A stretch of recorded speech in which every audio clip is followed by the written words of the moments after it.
सीमांचल में घुसपैठ और सीमा सुरक्षा पर महामंथन के लिए गृह मंत्री अमित शाह का 3 दिवसीय दौरा शुरू हो चुका है।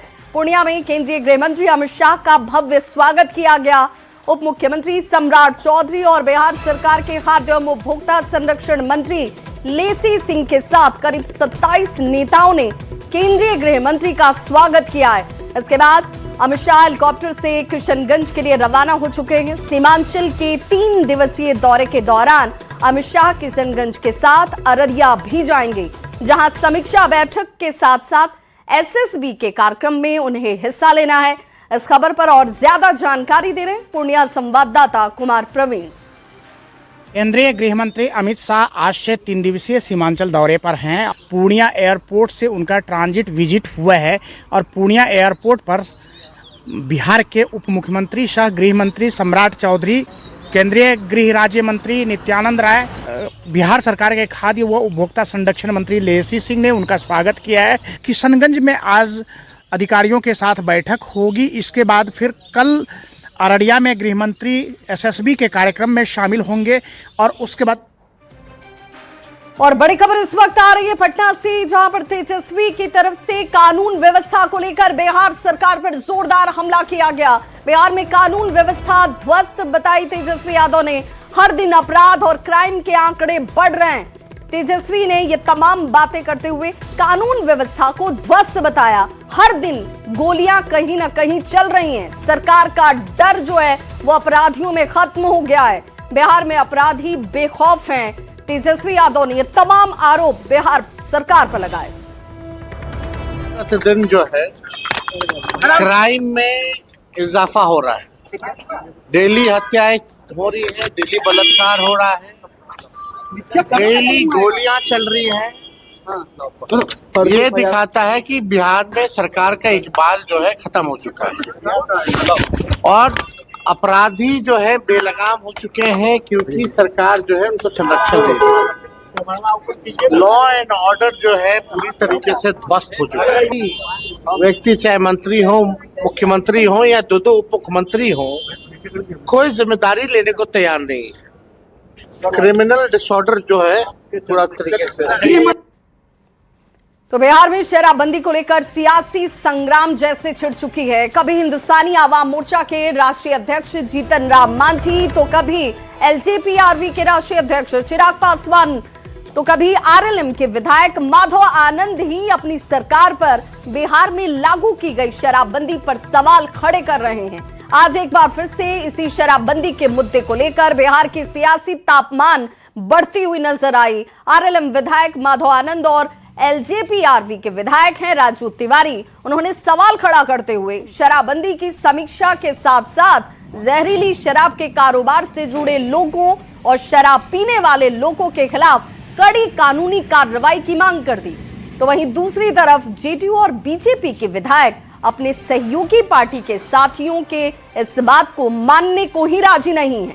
बीजेपी विधायक रत्नेश कुशवाहा और जेडीयू विधायक विनय चौधरी ने यहां तक कहा कि शराबबंदी पूरी तरह से सफल है, अब लोग अमन चैन के साथ जी रहे हैं।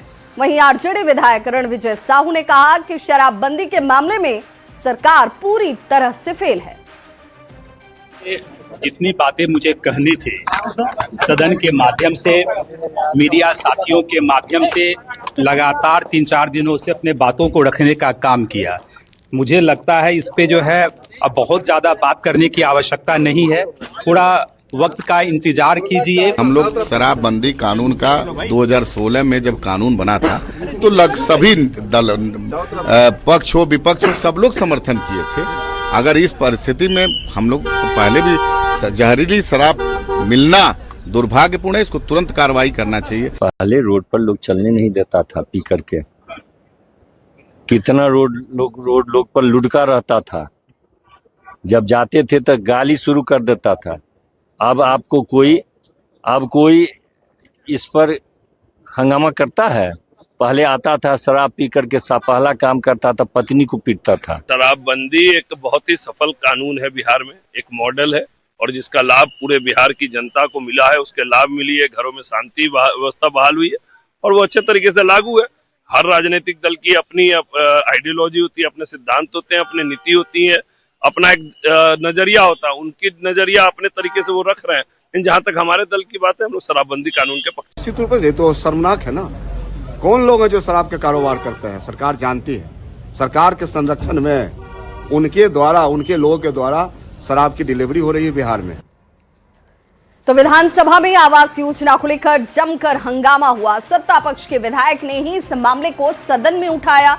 रीगा से विधायक है बैद्यनाथ प्रसाद और बिहार शरीफ से विधायक सुनील कुमार ने आरोप लगाया कि विकास मित्रों की तरफ से गड़बड़ी की जा रही है, जिस पर मंत्री श्रवण कुमार ने कहा कि सर्वेक्षण कराया गया है जिसमें 1 करोड़ से ज्यादा लोगों को चिन्हित भी किया गया और ऐसे लोगों से पैसे वसूलने की बात भी कही गई। कहा है कि विकास मित्र स्थानीय स्तर पर जो खेल कर रहे हैं वह पवित्र नहीं है, और मैं नहीं समझता हूं कि रीगा में गड़बड़ी है तो बिहार के और क्षेत्र में नहीं होगा।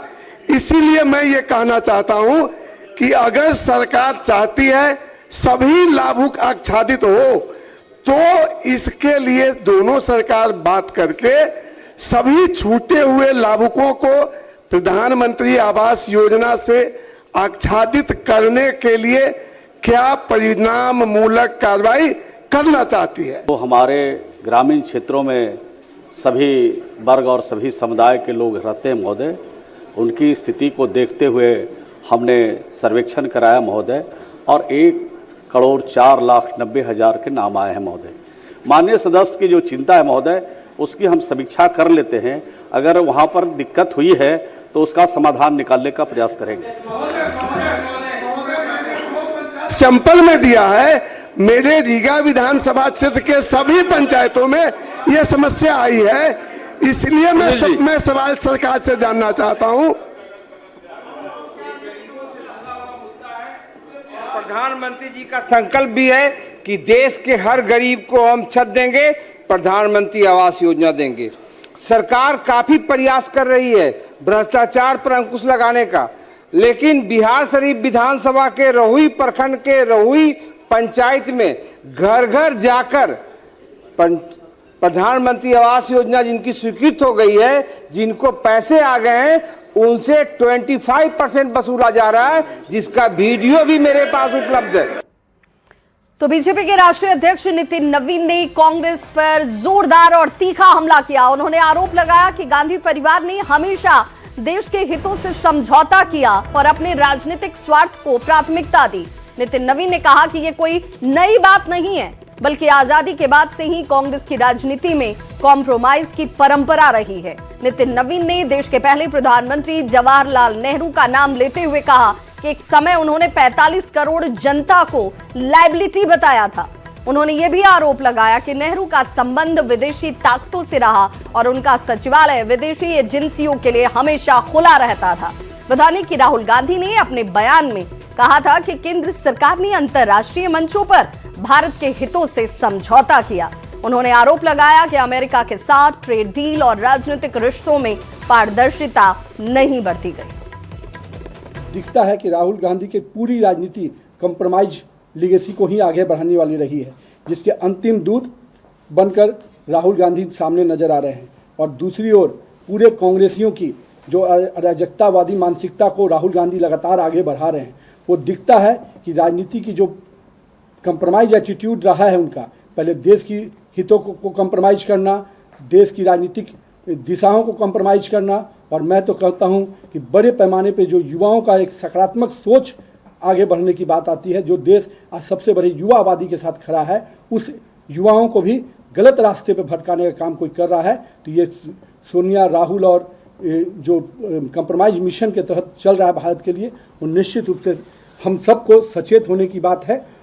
वहीं केंद्रीय मंत्री ललन सिंह ने भी राहुल गांधी पर जमकर निशाना साधा और उनकी बात सुनकर हंसी आती है ऐसे बयान दिए। राहुल गांधी परिपक्व नेता नहीं और इसलिए उनकी बात को कोई गंभीरता से नहीं लेता। आपकी बात सुन के हंसी आती, थोड़ा तो परिपक्व बनिए, क्यों अपने आप को हास्यास्पद बनाते हैं? मोदी जी देश के प्रधानमंत्री हैं और उनके लिए देश का हित सर्वोपरि है। वो आपकी तरह हर बात पर टाई टाई नहीं करते हैं। देश के हित में जो निर्णय लेना है वो मोदी जी मजबूती से लेते हैं और इसलिए देश का विकास हो रहा है। आपको तो वो दिखेगा नहीं, इसलिए कि आपने गलत चश्मा लगाया हुआ है। तो वहीं पटना में कांग्रेस सांसद राहुल गांधी के बयान पर बिहार सरकार के मंत्री दिलीप जायसवाल ने तीखी प्रतिक्रिया दी। उन्होंने कहा कि राहुल गांधी का तरीका अहंकारपूर्ण है और वे परिपक्व नेता नहीं है। दिलीप जायसवाल ने आरोप ये भी लगाया कि उनके नेतृत्व में कांग्रेस कमजोर हुई। साथ ही ये भी कहा कि देश की जनता सब देख रही है और समझ रही है। का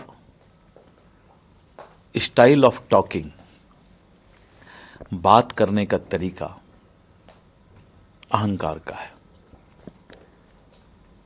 उनका कोई योगदान देश में नहीं है। सोना का और चांदी का चम्मच लेकर वो जन्म लिए।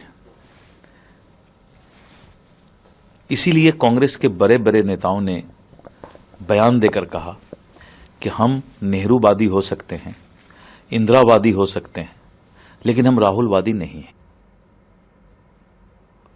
और अब बात लॉ एंड ऑर्डर की।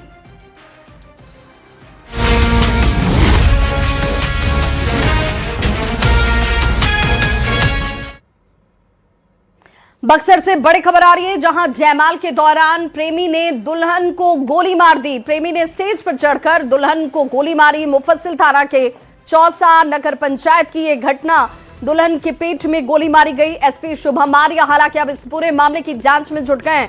घटना को अंजाम देकर आरोपी युवक मौके से फरार हो गया। गोली लगते ही वैवाहिक कार्यक्रम में हड़कंप मच जाता है। बताया यह भी जा रहा है कि उत्तर प्रदेश के बलिया जिले से बारात बक्सर के चौसा नगर पंचायत पहुंची थी। पूरे विधि विधान के साथ जयमाल का कार्यक्रम चल रहा था और तभी अचानक से युवक स्टेज पर चढ़ता है और फायरिंग शुरू कर देता है। एक गोली दुल्हन के पेट में लग गई। इस पूरे मामले को लेकर बक्सर एसपी खुद अब जांच में जुटे हैं। युवक की गिरफ्तारी के लिए स्पेशल टीम तक बनाई गई है। एसपी ने मौके का जायजा लिया और पीड़ित परिवार से मुलाकात की। एसपी के मुताबिक गांव के ही एक व्यक्ति ने गोली मारी है और फिलहाल पुलिस इसकी गिरफ्तारी के लिए छापेमारी में जुटी है। पुलिस ने पूछताछ के लिए 3 लोगों को हिरासत में लिया है। लड़की की स्थिति फिलहाल खतरे से बाहर है। नाम का बा नाम देखो भैया, यहाँ पर गोली मार ले भैया, देखो यहाँ पर गोली मारा है। ये किसका नाम धर रही है, कौन मारा है? देखो यहाँ पर गोली मारा है। रात में हमारा जयमाल भर हुआ, लड़की चढ़ल बैसन, बंदूक मार दिले बासन। के मरले बा? हौका मरले बासन। हाँ गाँव ही के दिन बंद हुआ ना हो। हाँ इस तरह का जो गंदा काम किया है, बहुत घिनौना काम किया है। अब बक्सर जिला में ये पहली बार घटना हुआ है और उस अपराधी को कड़ी से कड़ी सजा होना चाहिए। मुख्य रूप से जो है जो लड़की है जिनको गोली लगी है वो ही जो है कुछ बातें जो है स्पष्ट कर रही हैं। उनसे भी हम लोगों ने जो है बारीकी से पूछताछ की और आगे भी पूछताछ करेंगे। अदर एविडेंसेस जो भी हैं कलेक्ट किए जा रहे हैं और उसमें है अनुसंधान में उसको पार्ट बनाया जाएगा। मुख्य रूप से एक अभियुक्त की जो है संलिप्तता सामने आ रही है, जो कि स्थानीय स्तर के व्यक्ति हैं, बीरमंदू नाम है इनका, और उन्हीं के विरुद्ध जो है छापामारी कर। इस हादसे के बाद बक्सर एसपी शुभम आर्य खुद पूरे मामले की मॉनिटरिंग कर रहे हैं और यहाँ एक स्पेशल टीम बनाई गई है। जो आरोपी है वो फिलहाल फरार है। घर के परिजन हैं, घर के परिजनों का साफ तौर पर मांग है कि जो आरोपी है उसे पकड़ा जाए। क्या मांग कर रही है प्रशासन से? सर हमको इंसाफ चाहिए। हाँ हमारा लड़की अच्छा हो जाए या इंसाफ चाहिए हमको। हाँ यही यहाँ बक्सर जिले का जो चौसा प्रखंड का ये गांव है चौसा, यहाँ पर बीती रात बताया जा रहा है कि जयमाल चल रहा था और एक व्यक्ति स्टेज पर चढ़ता है और फायरिंग करता है, जो सीधे जो दुल्हन है उसके पेट में गोली लगी है। इस पूरे मामले को लेकर के बक्सर एसपी खुद इस मामले की मॉनिटरिंग कर रहे हैं और साइंटिफिक तरीके से जो पूरी घटना है इसकी जाँच की जा रही है। बक्सर एसपी ने बताया कि इस मामले को लेकर स्पेशल टीम बनाई है और जो आरोपी है उसकी जल्द से जल्द पुलिस गिरफ्तार करेगी। फिलहाल जो दुल्हन है उसका इलाज बताया जा रहा है कि बनारस के एक निजी अस्पताल में किया जा रहा है, उसका ऑपरेशन किया गया है, गोली निकाली गई है। लेकिन जो स्थिति है दुल्हन की वो फिलहाल अभी नाजुक बनी हुई है। परिजनों का साफ तौर पर कहना है कि जो आरोपी है उसे पुलिस जल्द से जल्द गिरफ्तार करे। पुष्पराज, न्यूज़ 18 बक्सर। और बड़ी खबर गोपालगंज से, जहां महिला ने पारिवारिक कलह से तंग आकर 2 मासूम बच्चों को जहर खिलाकर खुद भी जहर खा लिया। घटना गोपालपुर थाना क्षेत्र के शाहपुर हाता टोला राजापुर की है। पीड़ित महिला और उसके दोनों बच्चों को इलाज के लिए सदर अस्पताल के इमरजेंसी वार्ड में भर्ती कराया गया। बताया यह जा रहा है कि भोला कुशवाहा की पत्नी लक्ष्मीना देवी ने पारिवारिक कलह से तंग आकर पति से झगड़ा किया और फिर अपने पुत्र रिकल कुमार और सतीश कुमार को जहर खिलाकर खुद भी जहर खा लिया। हालात बिगड़ने पर तीनों को इलाज के लिए सदर अस्पताल में भर्ती करवाया गया। डॉक्टरों की देखरेख में फिलहाल इलाज जारी है। मधेपुरा से बड़ी खबर, जहां टीपी कॉलेज के पास मंगलवार देर रात एक सनसनीखेज वारदात सामने आई। किराना स्टोर के मालिक पिंटू केचरी को बाइक सवार हथियारबंद बदमाशों ने गोली मार दी। घटना के बाद इलाके में दहशत का माहौल है। बताया ये जा रहा है कि पिंटू केशरी पिछले 12 सालों से किराना की रिटेल और होलसेल दुकान चला रहे हैं। रोज की तरह मंगलवार रात करीब 12 बजे दुकान बंद कर रहे थे और इसी दौरान 2 बाइक पर सवार 5 बदमाश यहां पहुंचे। पहले गुटखा और सिगरेट की मांग की, लेकिन दुकानदार ने जब दुकान बंद होने के वजह से सामान देने से इनकार किया तो बदमाशों ने फायरिंग कर दी और मौके से फरार हो गए। दुकानदार पिंटू का भाई पप्पू केशरी उस वक्त भाई के साथ ही मौजूद था। तभी पिंटू को हॉस्पिटल लेकर जाया जाता है और पुलिस को इसकी सूचना दी जाती है। ये बड़ा यहाँ बड़ा विष में है। कितने लोग थे वो 3 लोग थे। क्या गोली फायर किए थे?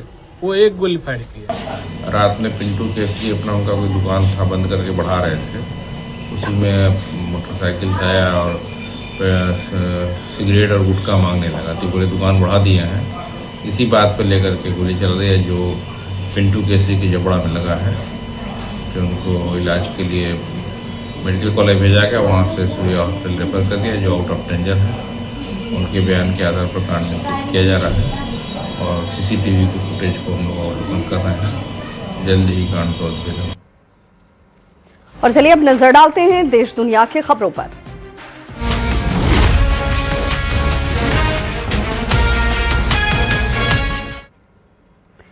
प्रधानमंत्री नरेंद्र मोदी इजराइल यात्रा पर तेल अवीव पहुंच चुके हैं। पीएम मोदी का विमान तेल अवीव के एयरपोर्ट पर उतरा, जहां पर इजराइल के प्रधानमंत्री बेंजामिन नेतन्याहू ने अपनी पत्नी सारा नेतन्याहू के साथ पीएम मोदी का स्वागत किया। पीएम मोदी और नेतन्याहू खुशी और गर्मजोशी के साथ गले लगकर एक दूसरे से मिलते नजर आए। इसके बाद उन्हें गार्ड ऑफ ऑनर दिया गया और इसके बाद पीएम मोदी के सम्मान में वहां भारत का राष्ट्रगान भी बजाया गया।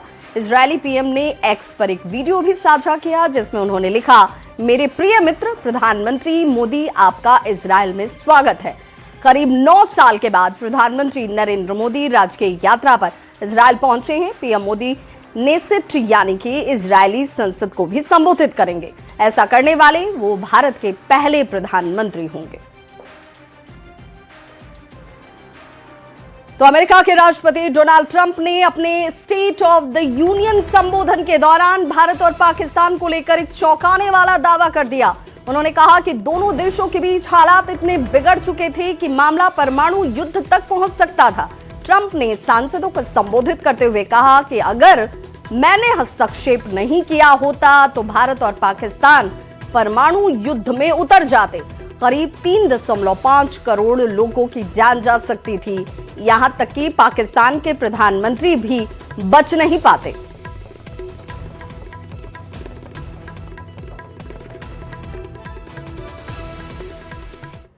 और अब खबरें कारोबार से जुड़ी हुई।